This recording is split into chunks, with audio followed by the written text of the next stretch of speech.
זועקים קראתיך השם, השם שמע בקולי.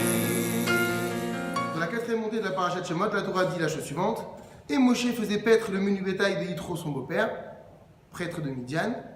Il conduisit le bétail au fond du désert et arriva à la montagne de Dieu, vers Horev.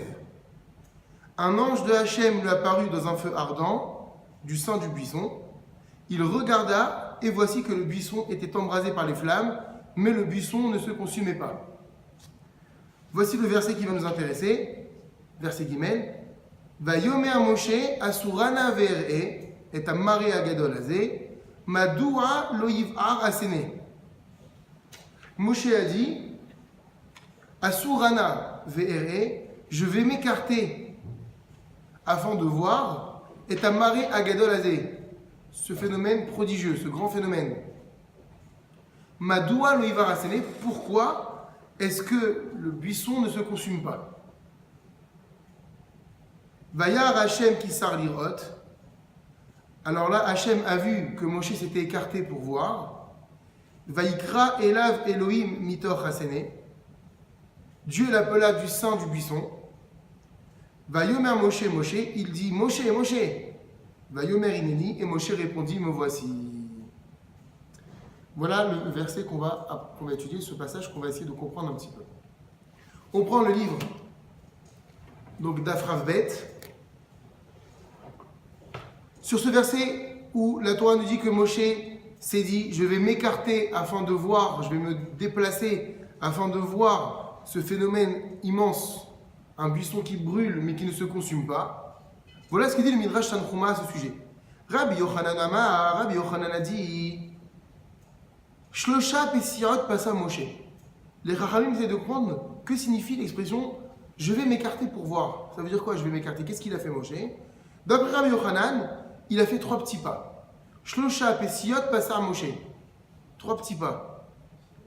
Resh Lakish Amar, Resh Lakish a dit Lo passa. Il n'a pas fait 2 pas. Et là, Tsavaron Ikem. Il a simplement penché son cou pour regarder. Amarlo Akadosh Baruch Hu, Dieu lui a dit Nista'arta lirot, tu t'es donné, littéralement, tsa'ar, c'est de la souffrance. Donc tu t'es donné la peine pour voir. Chayecha she'egle alecha. Je jure par ta vie que je me dévoilerai à toi. Miyad immédiatement, et c'est la suite du verset, à cet instant-là, Vayikra elav Elohim mitor hasene, Dieu l'a appelé depuis le buisson. Vayomer Moshe, Moshe, et il lui a dit Moshe, Moshe, Vayomer ineni, Moshe a répondu je suis là. Divra Midrash tzrichim biur. Les propos du Midrash nécessitent néanmoins une explication. Aounam itachen, est-il possible en réalité chez Sachar Ko Gadol, qui galut Hashem uchminuyav shel Moshe les goalam shel Israël, yinaten al maaseko parout shel pesiot shlosha pesiot ou al rikum atzavar. C'est ce qu'on a posé comme question. Est-il possible d'imaginer un si grand salaire, une si grande récompense, à savoir la révélation de Dieu? Par contre, Hachem il va se mettre à parler avec toi, Moshe. Pourquoi? Non seulement il va se mettre à parler avec toi, mais en plus il va te désigner comme étant le libérateur d'Israël. Pourquoi? Parce que tu as fait 3 petits pas. Ou parce que ne serait-ce que tu as bougé la tête pour comprendre ce qui se passait. C'est difficile de comprendre ce midrash. Je crois que la plus belle récompense d'ailleurs d'un homme, moi je me dis, je sais pas moi, pour pouvoir avoir le mérite qu'Akadosh Baruch Hu se présente à moi, se dévoile à moi à la façon dont il a fait avec Moshe, je pensais qu'il aurait fallu faire des choses exceptionnelles. Là, 3 petits pas. Les 3 petits pas, on les fait tous les jours, nous, quand on fait la Mida. 3 fois par jour. Donc ce midrash, il est un peu difficile à comprendre. Alors, à Gaon, Rabbi Eliaou Dessler, le Rav Dessler, Mevi Bessifro, dans son livre Mirtav Meliaou, rapporte les propos du Saba Mikelem, Rabbi Simcha Zissel. Et il dit la chose suivante. Shachen, en effet, Anechonot shegila Moshe besuro lirot, madoua lo ivarasene, garma lechol gedolato. Effectivement, ces petits gestes, ou ce petit geste que Moshe Rabbeinu a fait, besuro, en s'écartant afin de voir, et bien effectivement, c'est ça qui va provoquer chez lui toute sa grandeur et tous les mérites qu'il a eu, à savoir la révélation d'Hachem. Effectivement. Pourquoi effectivement? Le Rav Dessler dit la chose suivante. Les fiches Ma'asehu Ze Nershav la Siyat Atzad Arishon Amutal Adam. En réalité, lorsque Moshe ici agit en s'écartant, il ne fait que respecter ce qu'on attend d'un homme. Il ne fait qu'accomplir ce que Dieu attend d'un homme, à savoir faire le premier pas. Et c'est le cas de le dire ici. Ma'asehu, cette action de Moshe Rabbeinu, en réalité traduit le premier pas qu'il incombe à chacun de nous de faire vis-à-vis d'Hachem.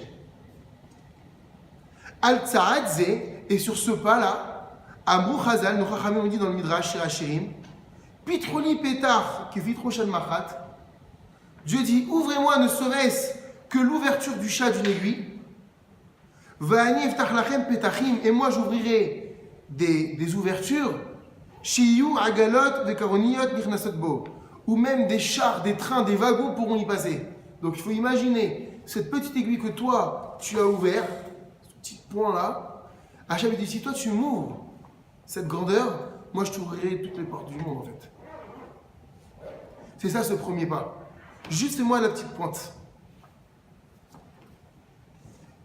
Metzapé Akadosh Baruch Hu, quel est le plus grand désir d'Hachem, la plus grande attente chez Adam Yaaseh et Atzad Arishon, que l'homme fasse le premier pas.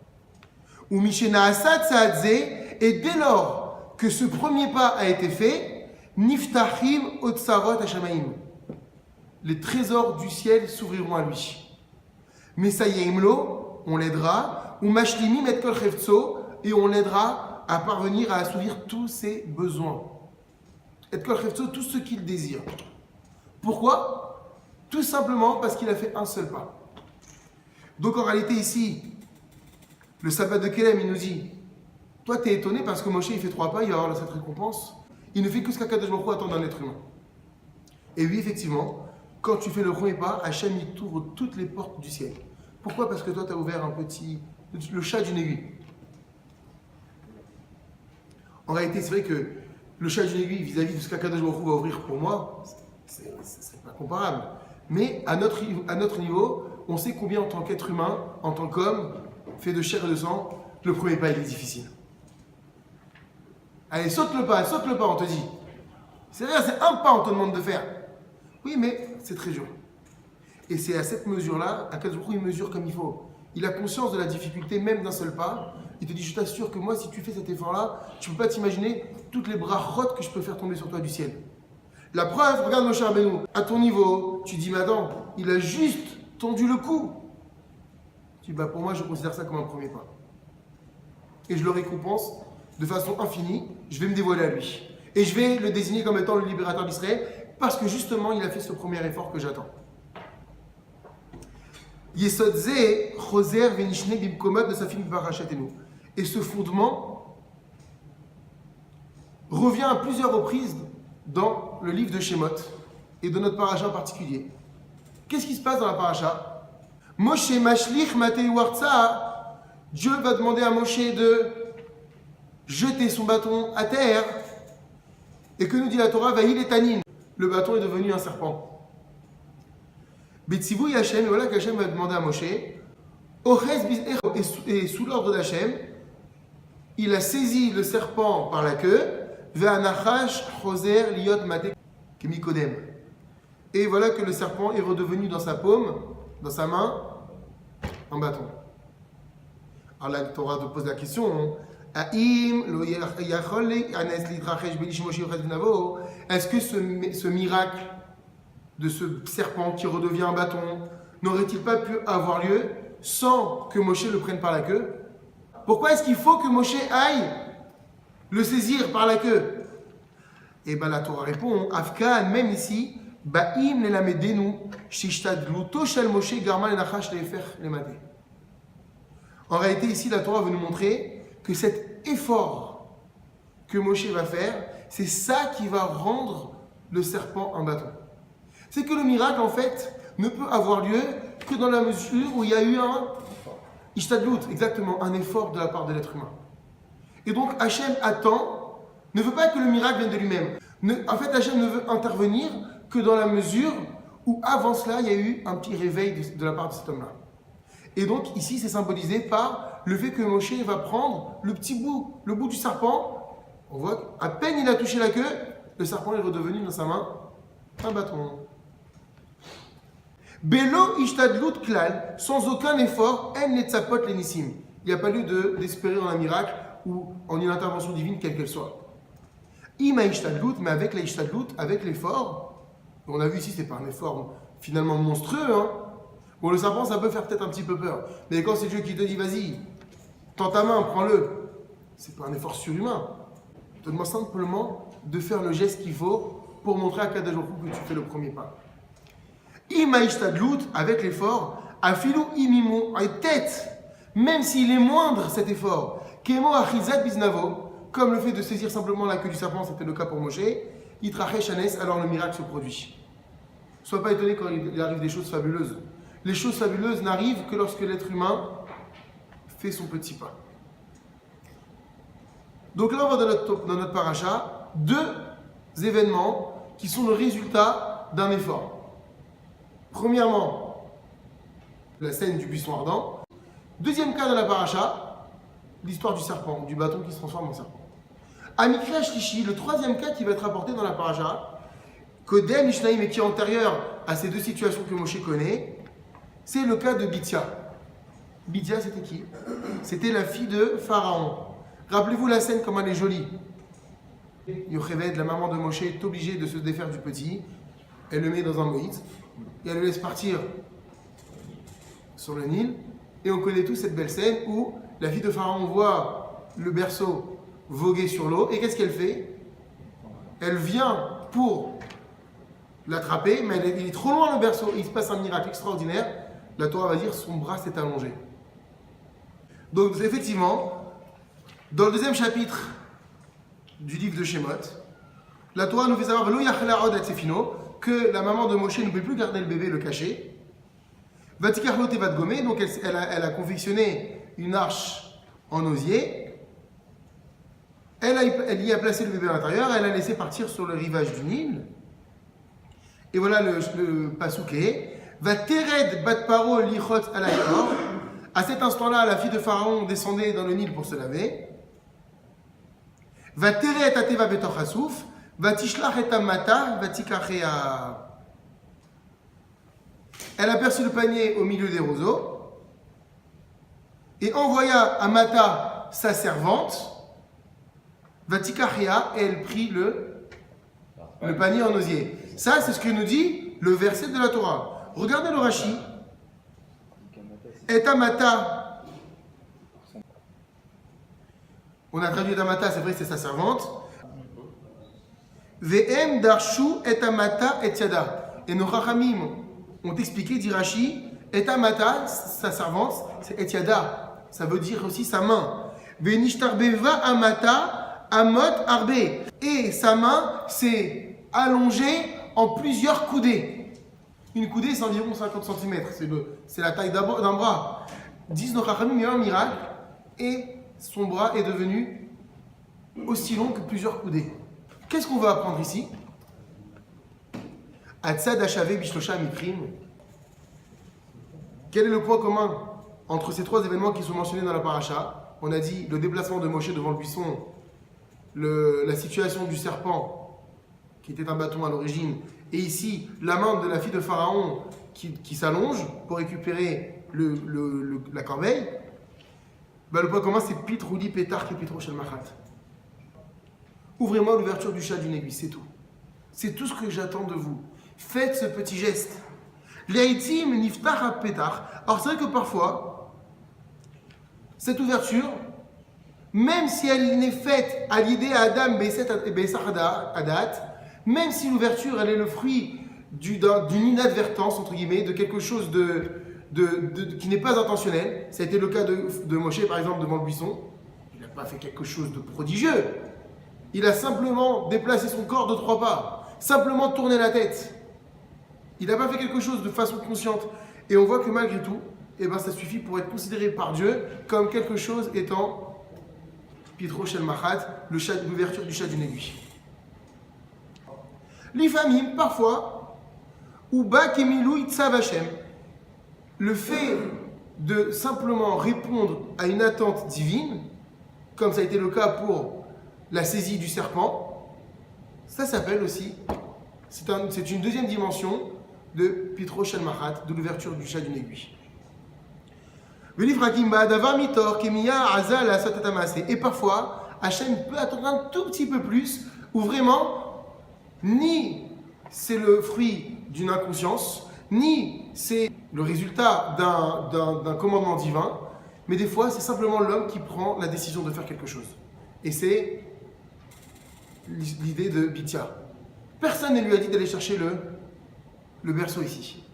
Elle a choisi de faire le premier pas d'elle-même, et donc là, ça va avoir une dimension beaucoup plus grande. Regardez d'ailleurs, qu'est-ce que ça lui a valu? C'est qu'elle fait partie des 10 âmes, des 10 grands personnages de la Torah, qui sont entrés au Gan Eden, vivants, corps et âme. Bithia n'est jamais morte, même degré qu'elle est au Navi.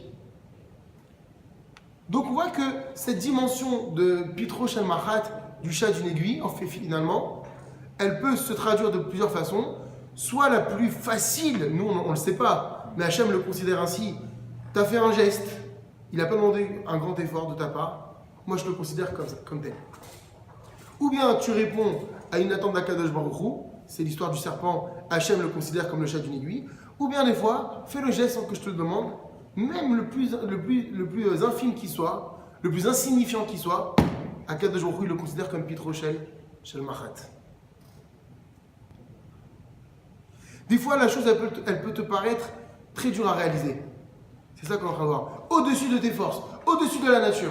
Hachem dit, mais essaye, fais le geste, c'est tout, je ne te demande pas. Mets ton réveil le matin pour venir à l'office. T'es pas allé à l'office? Est-ce que tu as fait l'effort? T'as appuyé sur le bouton?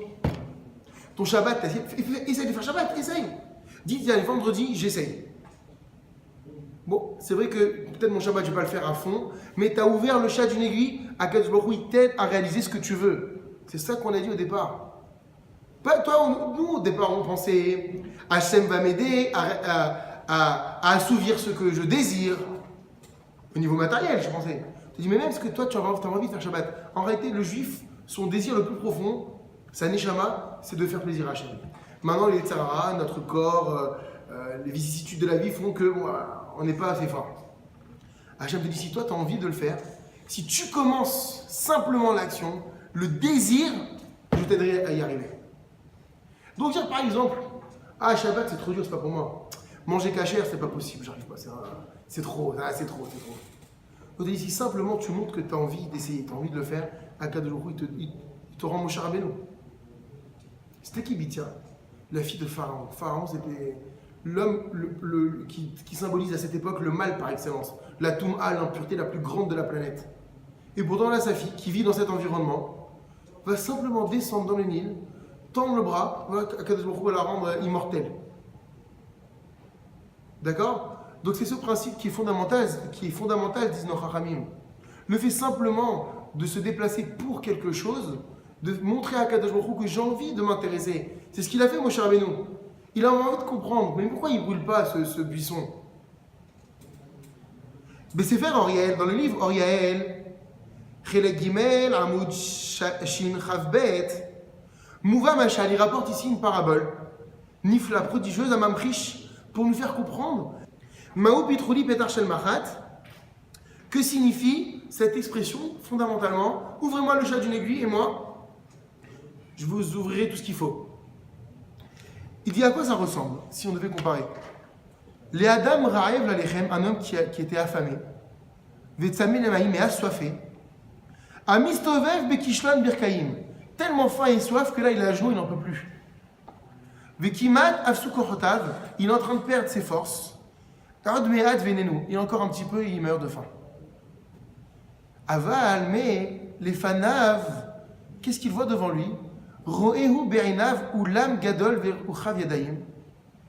Il voit devant lui une salle immense où mitoch halonotav ashikufim nir'im shulchanot shel kesev vezahav. Il voit par la fenêtre de cette salle des tables d'or et d'argent, aruchim kol tuv meleim, emplies des plus grands plats et des meilleurs mets. Ma'adane melachim ou ma'im zachim. Empli de plats royaux et de boissons fabuleuses, l'or tersar kolbo, il ne manque rien sur cette table. Ou Bechen, en effet, en Med, voilà cet homme qui se tient, ou Mistakel et qui regarde. Ra'avono goverbo, et plus le temps passe, et plus sa faim lui fait mal. Et qu'est-ce qu'il aperçoit? Il aperçoit accroché pas loin, donc un petit trousseau de clés. La salle, elle est fermée à clé, il ne peut pas rentrer. Et il voit le trousseau de clés. Ratz, il trouve les dernières forces, il court. Ou Mevi Chavilat Maftechot, il rapporte le trousseau de clés. Et voilà qu'on machnis echad les torchour à manrol. Et une par une, il essaye les clés. Aval, mais malheureusement, voilà qu'aucune clé ne marche. Af echad enomatim. Aucune clé ne marche dans la serrure. Et il essaye une par une. Il n'a plus de force. Et il essaye. Adelet nisheret saguram sugeret. Et la porte, elle ne bouge pas. Alors, Sham Beoulam, Kol Adevarim, et il continue à regarder de façon désespérée, en pleurant, tout ce qu'il y a derrière cette porte. Achar Yecholim Mavet. Un petit croc dans un petit aliment pourrait lui sauver la vie. Mais pourquoi il ne peut pas passer? Parce que la clé ne rentre pas. Et il a une seule possibilité. La kachat qu'il y a à Shav Barzel, prendre un outil contendant, quelque chose qui coupe, qui soit en fer, et simplement raffiner les dents d'une des clés. Pour que la clé rentre, c'est tout. Je veux juste qu'elle rentre et qu'elle tourne. J'ai simplement à trouver quelque chose en métal qui puisse m'aiguiser. Trouve, juste simplement, en fait, c'est quoi son boulot? Simplement de raffiner une dent d'une clé. Et après, la vie, elle s'ouvre à lui. Le délice et la vie s'ouvrent à lui. Que veut nous illustrer cette parabole? Lanou yesh keli hachaf et roud amafteach. Nous, on a ce qu'il faut pour pouvoir raffiner cette clé. C'est quoi? C'est le premier pas. Ce que veut nous dire le sage ici, et en particulier dans cette histoire qui est rapportée dans le Oriel, c'est-à-dire que toutes les complications de la vie, tu vois pas l'issue, Hachem dit fais simplement le premier pas. Quel que soit le domaine de difficulté, tu te sens être sur les genoux, n'est-ce pas? Tu te sens avoir faim, pas avoir de solution. Mais regarde, il y a tout face à toi, regarde, tout le monde réussit, il y a la bracha dans le monde, pourquoi je ne réussis pas? Il dit simplement aiguise la clé. Vas-y, trouve-moi la possibilité de raffiner cette clé pour qu'elle rentre dans la salle. La Torah dit c'est quoi cette clé? C'est le petit effort. C'est ce premier pas que Moshe Rabbeinu a fait. Si simplement cette clé était plus fine d'un millimètre, ça marcherait. Si simplement tu faisais les 3 premiers pas, ça marcherait, on te dit. C'est ça l'idée de Moshe Rabbeinu ici dans cette paracha. Bien que ça te paraisse insignifiant, malgré tout, cette chose insignifiante, elle est hyper lourde, elle est hyper chère, parce qu'elle peut te faire rater ta vie. Par contre, Hachem t'a dit, si tu l'ouvres, ce chat de l'aiguille, si tu fais cette petite pointe, ce petit espace, Kadosh Baruch Hu te trouve des solutions à tous les problèmes de ta vie. Fais le premier pas, agis un tout petit peu, et tu verras que Kadosh Baruch Hu, il te montrera que c'est très facile. Il t'ouvrira les portes, c'est ça. Otsarot, il t'ouvrira ses trésors. Donc finalement, chacun selon ses faiblesses, si on réfléchit à nos manquements, on peut avoir plein de problèmes dans la vie, plein de difficultés au niveau spirituel. On a parlé du Shabbat, on a parlé de la Kashrut, on a parlé de l'étude de la Torah, on parle de la Tarata Mishpacha, la Nida. Si on parle de la Nida, on n'en parle jamais. Faire attention à respecter certaines lois au niveau de la pureté familiale, dans ma relation avec ma femme, dans tout ce que ça peut induire dans la maison. Ah, c'est trop dur. Mais essaye. Tu verras que si tu fais un petit peu, ça marchera. Et Hachem, il te prévoit combien de bonnes choses dans ton éducation, dans ta patience, dans ta colère, dans tout, dans ta émouna. On te demande simplement de faire le premier pas. Et effectivement, c'est Akadosh Baruch Hu dit, si toi tu fais le premier pas, tu verras moi combien de pas je pourrais faire pour toi, au point que toutes les difficultés de la vie, elles disparaîtront. C'est ça qu'il dit Akadosh Baruch Hu. Chez Adam, il y a assez et Arishon, on reprend que ce qu'Akadosh Baruch Hu espère, Metzapé, ce qu'il attend de toi, c'est simplement Tsara d'Arishon. Le premier geste. Et dès lors que ce premier pas il est fait, Hachem il ouvre toutes les portes du ciel afin de te rendre heureux et de te combler de bonheur. Baruch Adonai L'Olam, Amen, Amen. רוצה